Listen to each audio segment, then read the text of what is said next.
Hi, I'm Sarah Trott, and welcome to the Fourth Trimester Podcast. I'm a new mama, and this podcast is all about postpartum care for the first few months following birth, the time period also known as the fourth trimester. My postpartum doula, Esther Gallagher, is my co-host. She's a mother, grandmother, perinatal educator, birth and postpartum care provider. Fourth trimester care, our topic, is about the practical, emotional, and social support parents and baby require. And importantly, it helps set the tone for the continuing journey of parenting. Hi, this is Sarah Trott, and welcome to the Fourth Trimester Podcast. I'm here with my co-host, Esther Gallagher. Hi, Esther. Hello. And we have a special guest today, Claudia Penate, who I am going to introduce in a moment. Our topic today is the recommendations from a doula, an experienced nurse practitioner, our guest, on what families can do in their first week, 2 weeks, couple of months at home with a new baby. So how to have a well-resourced fourth trimester is our subject today. And Claudia is here as our guest. We've been really excited to have her on the show for a while. And so I'm going to tell you a bit about her background. So Claudia is a compassionate birth and postpartum doula, childbirth and lactation educator, and she has many years of dedicated experience supporting families through their pregnancy, their birth, and then early parenthood. She has a nursing background and 5 years of experience in reproductive medicine and infertility care. And she brings a strong medical foundation and deep understanding of the full fertility to postpartum journey. Her unique blend of clinical insight and nurturing support allows her to guide families with both confidence and empathy. Claudia is passionate about empowering parents with her evidence-based education, emotional grounding, and personalized care. Her mission is to ensure every family feels informed, supported, and uplifted as they welcome their new baby into this world. We're so happy to have you on the program, Claudia. Welcome. Thank you so much for having me. Claudia, do you want to give yourself an introduction in your own words? Sure. So I'm Claudia. I'm a San Francisco native. I'm sure you don't hear that a lot. Every time I say that, people are like, you're a unicorn. But I was born and raised in San Francisco in the Mission District. I have 2 boys. So I'm a mom of 2. My son is almost 30, and then I have a 14-year-old. So I kind of started over. And my passion for women's health, I think, began when I was first pregnant almost 30 years ago.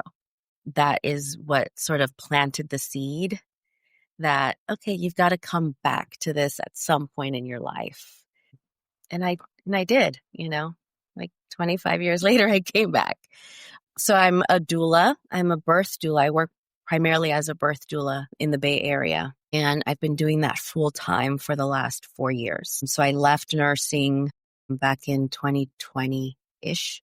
And then I took the birth doula training, and then I've just been doing that since. So, and then I just recently completed the certified lactation educator program with Evergreen Perinatal, which was incredible. It was a week-long in-person training. And I feel so fortunate enough to have completed that training, because there is a route at some point that I want to take into possibly going into IBCLC. So that's sort of my introduction. That's sort of where I am in my life right now. Mother first, doula, Claudia. That's me. Thank you. Yeah. And since you are a mother, would you be willing to share your fourth trimester experience with us? What's your story? They're both a little similar, yet different. So almost 30 years ago, when I had my son discharged from the hospital, and at that point, they still had postpartum nurses doing in-home visits. So I did get 2 visits, which made me feel really safe. Like I felt like, okay, somebody professional is coming in to check to make sure that everything that I'm experiencing is okay. I had a lot of support at home. I had my parents. I don't know if I told Esther, but I clearly remember my dad bringing me a bell and saying, don't get out of bed. If you need anything, just ring the bell and we'll come and get whatever you want. I couldn't understand that. There was no way that I can understand that. But maybe like 48 hours into postpartum, I got it and I rang that bell. But I did. I got a lot of support. I had my mom, my grandmothers, my aunts, my cousins, my friends, my dad, my brothers. And I was really young. I was 19. So, I kind of sort of thought maybe because they still think I'm a child that I need this extra sort of help. And then fast forward, when I was 34, I had my second. And this time around, I prepared myself for postpartum. I put together the meal train. I took 6 months off of work. I did all the classes. I got a doula. I did all the things, right? And I just remember the second time around, there was no nurse coming in to visit me. But I still had all of the women in my life, my mom, my friends, my aunts. Everyone came in. I set boundaries. I slept when the baby slept. I didn't leave the house for 6 weeks. There was a lot of things that I did a little differently from the age of 19 to 34. And I think the reason is because I was a lot more prepared the second time around. I was a lot older. I had been through it the first time. So the similarities were I allowed myself to get taken care of. I allowed myself the time off. I allowed myself to lounge on the couch, binge, read books, sleep, do nothing, have people take care of me. And the difference that I noticed was no postpartum follow-ups from my providers like I had close to 30 years ago. That was the biggest difference for me, I feel. And I still wanted that. I still felt 6 weeks between having a baby and seeing a provider. I still felt that that was way too far. And I really didn't feel like my pediatrician could answer questions for me. And then I just felt like after I had a baby, calling my OB-GYN's office was like a bother. So that was the big difference for me in terms of having a nurse come in 5 days postpartum, and then I think it was like 10 days postpartum versus none. I wish we had something like that still. Were those visits home visits or were you going into an office? They were home. They were home visits. Yeah, I know. No idea. We had a whole system of visiting nurses it was a relatively very short time. But I remember my visits overlapping with the clinical nurses, who, by the way, weren't always female, depending on what mom was experiencing postpartum, but also just who was available. Sometimes the postpartum visiting nurse was a dude. That's okay, right? Someone who's trained. Totally okay. Yeah, which it was curious. I mean, if the primary goal is to have a sense of, somebody with medical oversight and knowledge, one might be able to stretch towards a male. And if you're not, you can say, right? Like you can say, please don't send a man, which is also perfectly acceptable. But yeah, I remember those days. The thing I will also add about that is while I think many clients found it reassuring, I think it didn't, on the other hand, compare to the kind of clinical, but maybe more compassionate care that you would have experienced had you hired like a nurse midwife or a licensed midwife to be doing your continuity of care. More visits, more relationship, more all of that. You can have that now and you pay your insurance or you pay out of pocket for that now. But that was true before with visiting nurses. Not everybody had access. It's such an interesting topic, but we should circle back to you, Claudia, before you dip more into how you practice. I'm curious whether you'd be willing to talk about some work that I think is very relatable for doulas doing doula work, but also people who might have the experience of having a doula, which is that you did hospice work. I did. during the course of your career? So I did oncology for about 13 years, outpatient, and we referred quite a bit of patients over to hospice. And when I closed the chapter on oncology, there was always that little something in me that wanted to pay back all of the hospice people that helped take care of patients that I took care of. So it sort of just fell on my lap. And I worked in hospice for almost 5 years. The first few years, it was a hospice house, a 10-bed hospice house. So it was an incredible learning experience under the director of Dr. Gary Pasternak. He was an incredible hospice physician. So I did train under him. Incredible hospice nurses that I learned so much from, the CNAs that I learned so much from, and the families. And what is very similar with birth and death is that it is a natural process. We all are born and we all die. And that process can be slow or it can be fast. It can be uncomfortable. It can be beautiful. It can be all of these things. We have to naturally let it sort of unfold. And we really have to help the families walk alongside that person, that baby, that human. So I had to learn to listen. Hold space is the biggest thing that I think I learned in both oncology and hospice, was to hold space. Don't need to talk, don't need to speak. That person just needs to know that they're not alone. And I think that's very similar with birth work as well. Just knowing that person, knowing that they are not alone. I was able to witness families come in, be admitted into the hospice house, and live out the last days. I was able to help families reconcile before their loved ones passed. I was able to help them be present or not be present if the person didn't want anybody in the room. We had beautiful ceremonies when people would pass. We had like a rose petal ceremony when they would leave the house. And I would cry after every shift. Every single shift, I would cry. And I did that for a really long time. I was part-time and I loved that work, but it was really heavy duty work. It was really, really heavy. It was part of the journey that I feel that I needed to take, and a lot of lessons that I needed to learn to get to where I am right now. But it is very, very similar. The two are very, very similar. I seem to do so many things that are very parallel to the experiences of birth and death. They are parallel. That's the deal.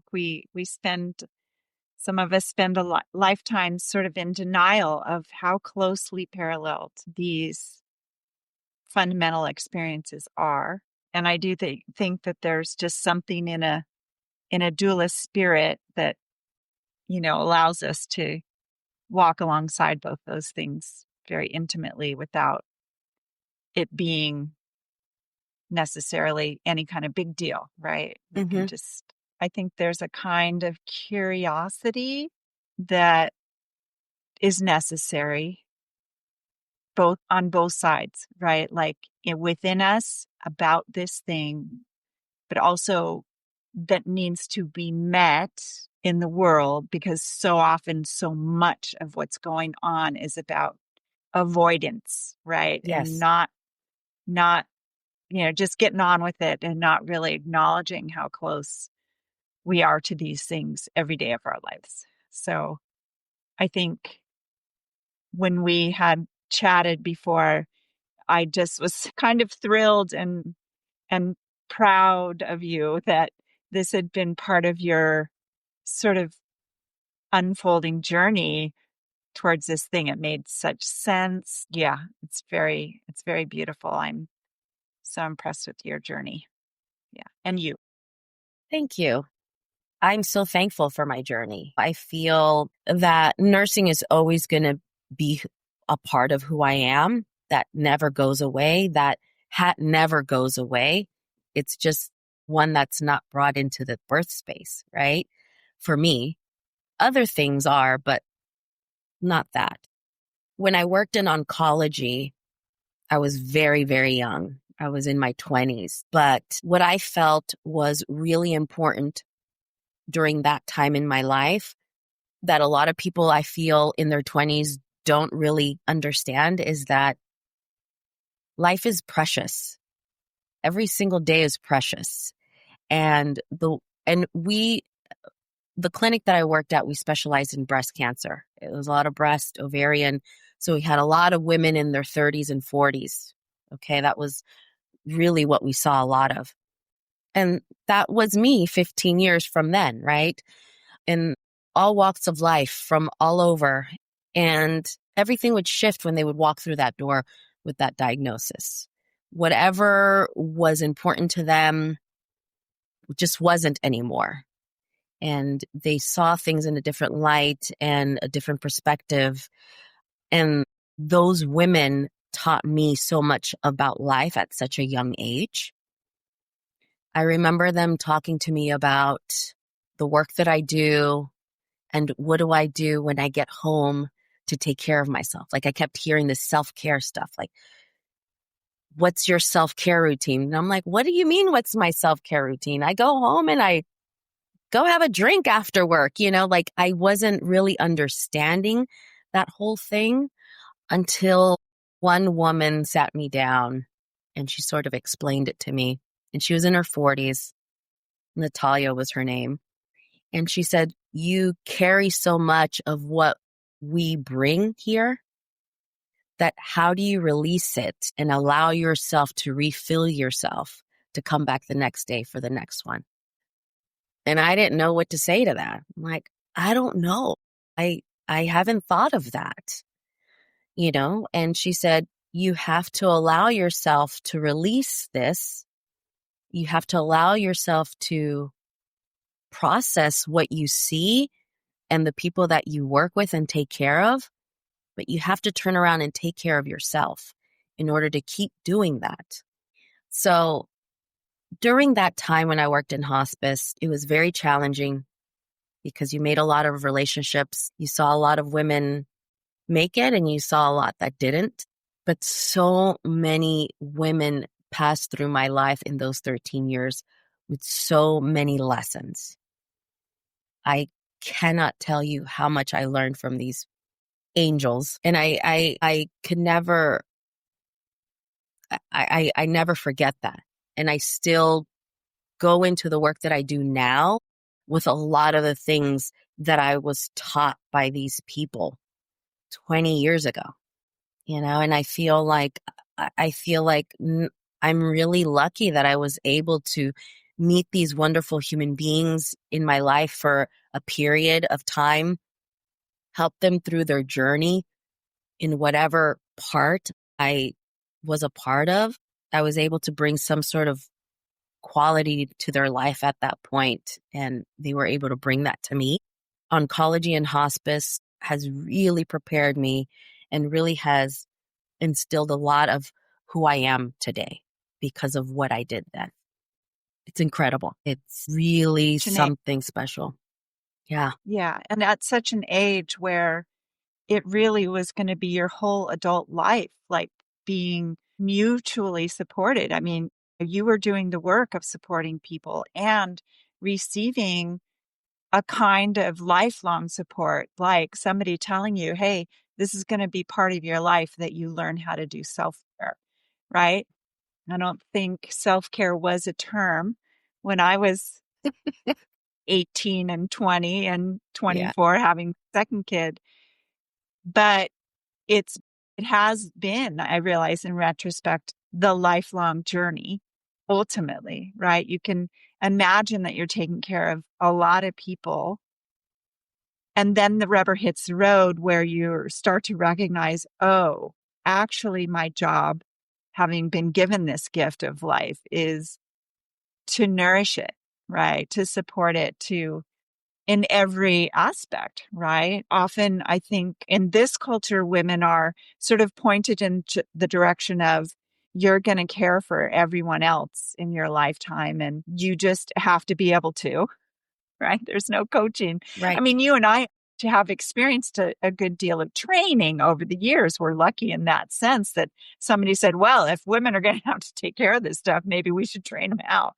And share with each other how that gets pulled off. In being in the doula world, I hear on a perennial basis that people get out of their trainings and they're like, I'm not ready.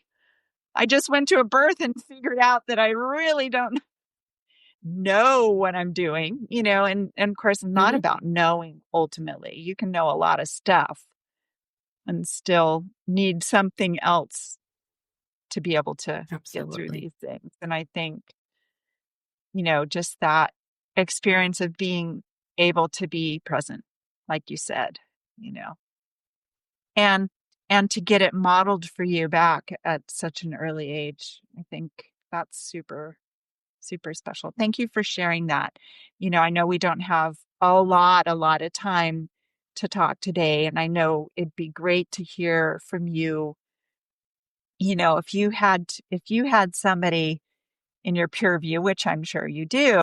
Let's say your older son, and I'm not going to assume that he's had kids yet, but let's say he's in the run up to having your grandkids. So maybe let's let you speak both, because I get to speak both as a potential grandmother and a doula and somebody with this amazing, rich story and background. If you had to name 3 to 5 things that you think would be fundamentally supportive for your son to get involved in, what would you Mm-hmm. say? Well, We're not gonna talk about whether he'll listen to you or not. well, it's really, first of all, I have to say it's really important when you have sons that you let them know how it is to live with a woman, right? Like, your mother is a woman. This is what I go through, and they know what I do. They know I'm going through my change also. So the one thing I would tell my son is get educated, get prepared, think of who you want in the space with you both that you trust. I think that's also really important because you're not going to know everything. You're not going to be able to be a support person and a translator, and, you need some support in the room that you can look over your shoulder to and make sure that that person is there to support you too, and that you trust. And if it's mom, great. And if it's not mom, that's great too. Just have another person in that room with you, wherever you choose. Again, education, I think, is really big. Take a childbirth education course, preferably outside of the hospital system. I think that's, you know, ask friends who have children, their experience. Talk to your family, your friends about how they can help after a baby. I think that one's a really big one, getting a village together. But I think the biggest one is really just having people in your corner available whenever you need, and not being afraid to ask for help. I think that's really important. But being knowledgeable, I think, is really important, especially for men in this space, and I'm speaking to my sons in the future too. I talk to them about this work. I let them know how tough it is, how hard it is, what we need as birthing people. So I feel like it's really important to come into the space with knowledge on what to expect to see. That's normal. I think that's really important. So then that way they feel like, okay, I was prepared that this would be unfolding and this is a natural process, and I'm not going to freak out because I was prepared that this was going to happen, whatever it may be. And that's okay. But I think the important thing here all comes back to knowledge and education. Specifically birth and post-birth care and information and what that experience may be like, right? Yeah, absolutely. I think, when I do prep work, when I do my prenatal appointments, it's so much information and I don't want to bombard them. So I sort of do my visits and I do some, and I always bring up a little bit at a time of postpartum, immediate postpartum, even at the bedside after the baby. This is what to expect the next 48 hours. I don't want to overwhelm you. Even on the next day check-in, I still kind of send little reminders. But I think it's super important for families to really understand about at least being prepared somewhat of like an overall is better than just coming in with no knowledge at all. Like, okay, this is just what we do in this country. We go in and we have a baby and we come out and that's it, right? That's kind of like a lot of people go into that. Just, this is what we do. We have a baby. There's staff here. And I'm talking about hospital births. I'm talking about hospital births. Which are most births. Which in are the most United States. births, right? And it's okay. Like, I get it. We go to the hospital when we're sick and we're ill and we want to get some treatment. Yes. But when we're having a baby, we're not ill. We're not going in because we're sick. But sometimes we're treated to prevent anything from happening. And that can sort of just offset the natural course of labor. So I feel that it's really important to come in prepared with knowledge of what your options are. Have an understanding of what you can say yes to, what you can say no to, which is pretty much everything. And the way that things are presented to you are not always presented in a form of a question. It's more like, okay, Esther, this is what we're going to do next versus Sarah, how do you feel about us doing X, Y, and Z? I think it's important for families to understand that they have options, that they have the right to say yes or no, or maybe later, or that they can bring things up, or even just ask for some time to think. I think that's a big part of it too. I think just saying, can you guys come back in 15 minutes so we can discuss amongst ourselves?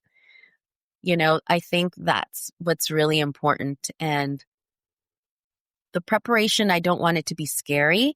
I don't want it to take away from the providers. I don't want them to not trust the team either. That's not what I want. But I want them, I want them to understand what's available to them at any point and also what labor looks like. And specifically when there's men in the room, that's usually like the only time that they're in a space with multiple women providers and, the laboring person. A lot of the times men are very out of place. They don't know what to do. So I like to give them a list of things that they're responsible for. I think it puts them at ease a little bit more, knowing like, okay, these are the things that I know I need to do, which is show up, hold their hand, let them know you love them, tell them that they're doing a great job. And if you need 5 minutes to go outside and breathe or decompress, you just tell me and I'll let her know, or whatever. I feel like it's really important to sort of set the tone. Like, things can get crazy. It can get a little elevated. It could be calm, and we need to learn how to pivot. But the more uncomfortable she gets, the more we're moving along. So that's why I feel like it's really important to be able to prepare families as much as possible, but not overwhelm them to the point where they don't retain anything. So little bits at a time, I think, is really important, right? And very casually, very calmly reminding them. Your comments about asking questions in hospitals reminds me of a conversation we've had with a guest who talked about the empowerment that comes with knowing how to ask a provider, what would the result be if we didn't do this thing you're recommending? Which is a great question because it forces a different kind of answer, and it's okay to ask that question. In fact, it's valuable to ask that question. Ask that question before asking for the 15 minutes to think about it, right? So that you have more information. So I really appreciate that. Thank you. Mm-hmm. And then your conversation earlier about self-care in your life and your work and your profession, that translates to parenthood too.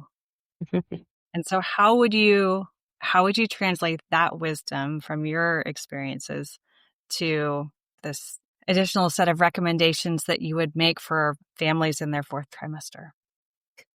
For families, I think also having a conversation about their expectations with each other, sort of the preparation for their shift. I think it's really important for them to be able to have that conversation before the addition of a baby.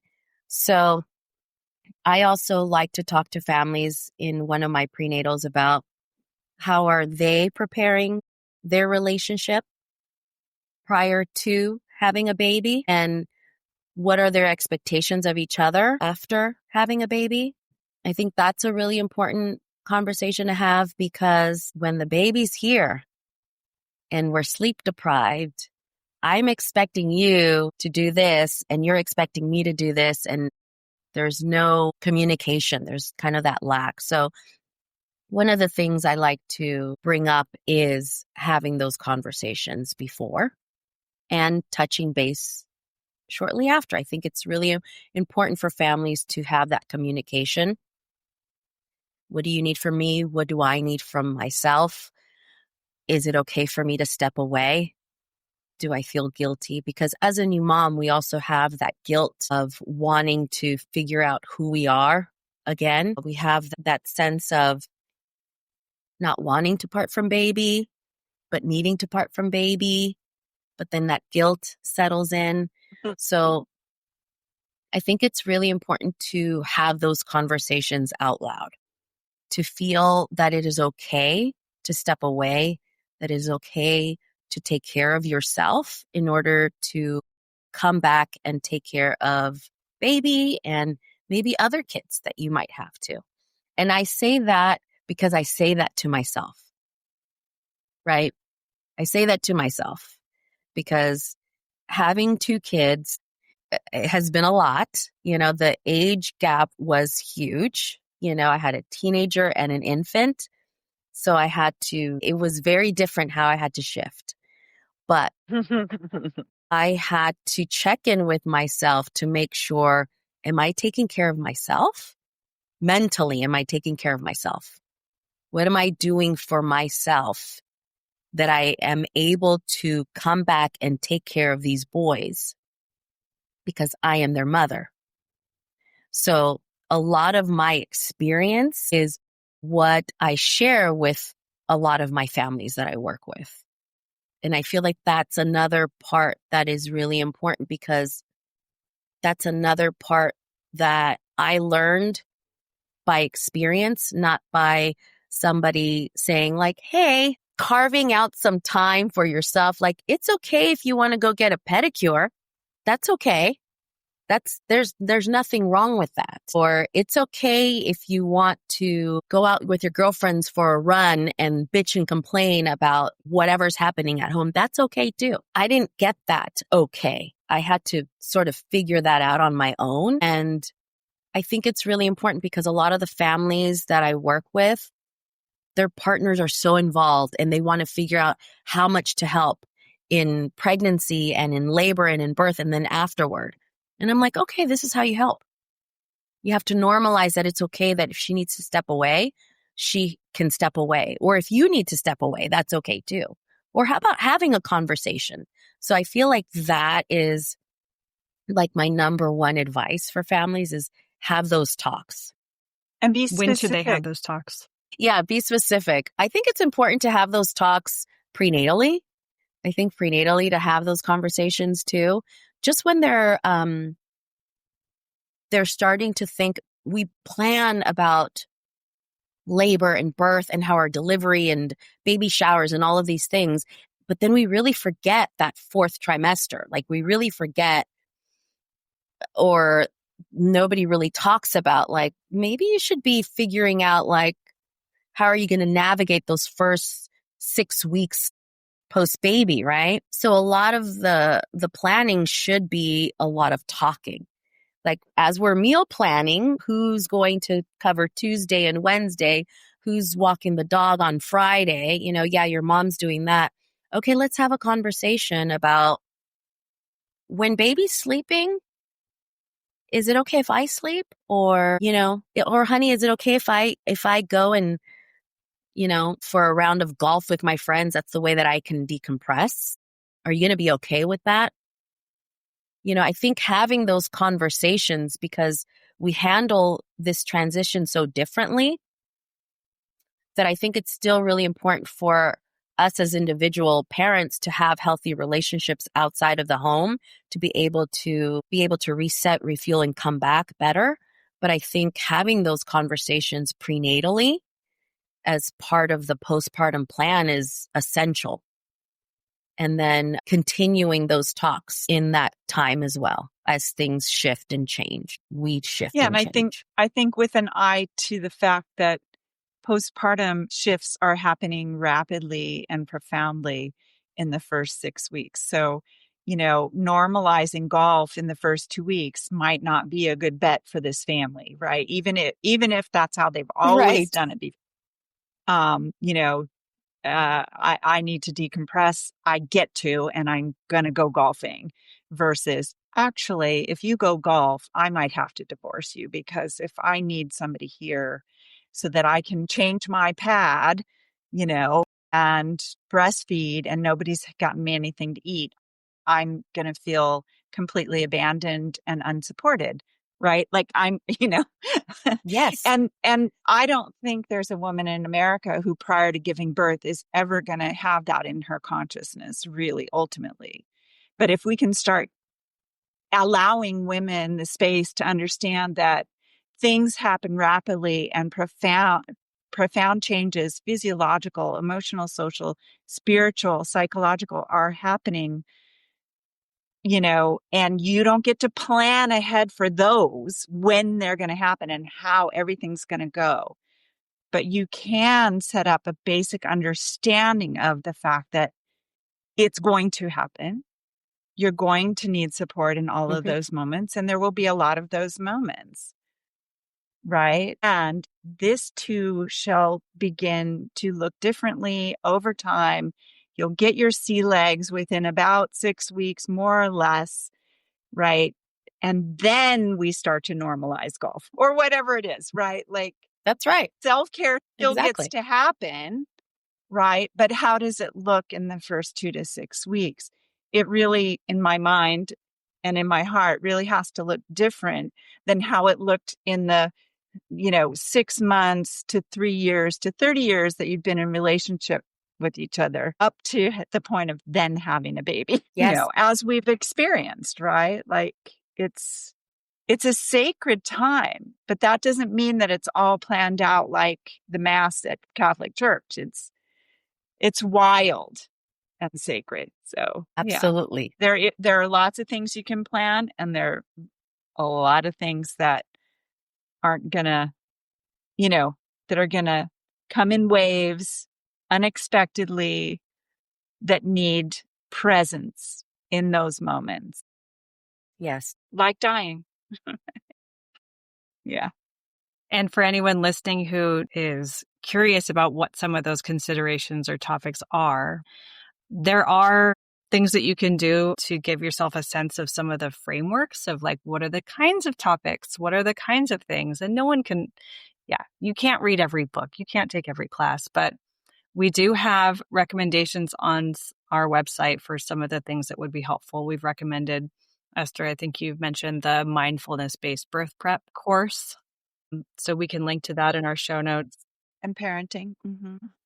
And then, of course, Claudia, you have your own birth prep services. So we're, of course, going to link to your site and you so people can learn more from you directly even.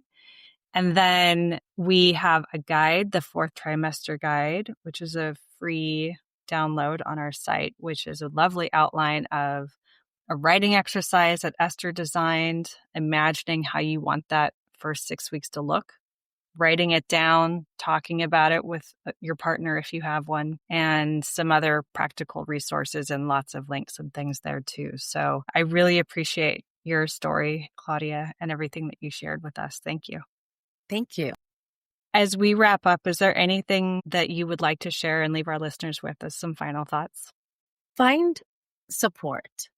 I think it's really important to know that this journey shouldn't be done alone. I know a lot of us are private or don't want to bother people or don't want to ask for help, but the reality is you're not meant to do this alone. Even if it's just one person, one other person, but find your people. Hear, hear. Claudia, where can people go to find out more about you? So they can go to my website. It's just my name. So it's www.claudiapenate.com. And then I'm also on Instagram, and it's sfdoula_Claudia. I do post a lot there. I post more on like births and stories and updates and reaching out to my community. So either is great. Feel free to reach out. Wonderful. Well, thank you again. Thanks. Thank you. You can subscribe to this podcast in order to hear more from us. Thank you for listening, everyone, and I hope you'll join us next time on the Fourth Trimester. The theme music on this podcast was created by Trott. Hear more at soundcloud.com/Sean Trott. Special thanks to my true loves, my husband Ben, daughter Penelope, and baby girl Evelyn. Don't forget to share the Fourth Trimester Podcast with any new and expecting parents. I'm Sarah Trott. Goodbye for now.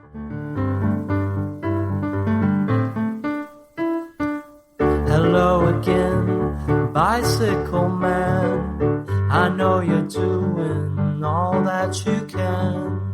I wrote the song, simple and true. I wrote the song, I'll sing a song for you.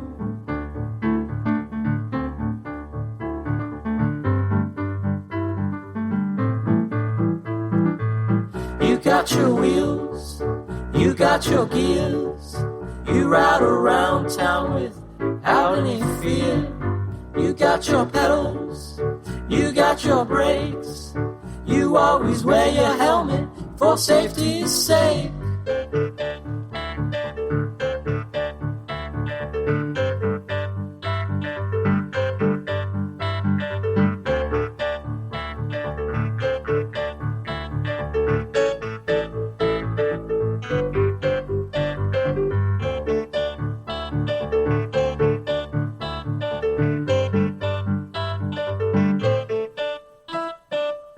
Hello again, bicycle man. I know you're doing all that you can. I wrote the song, simple and true. I wrote the song, I sing a song for you.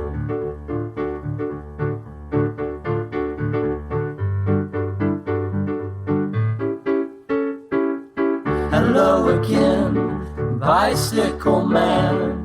I know you're doing the best that you can. I wrote the song, simple and true. I wrote the song, I sing a song for you.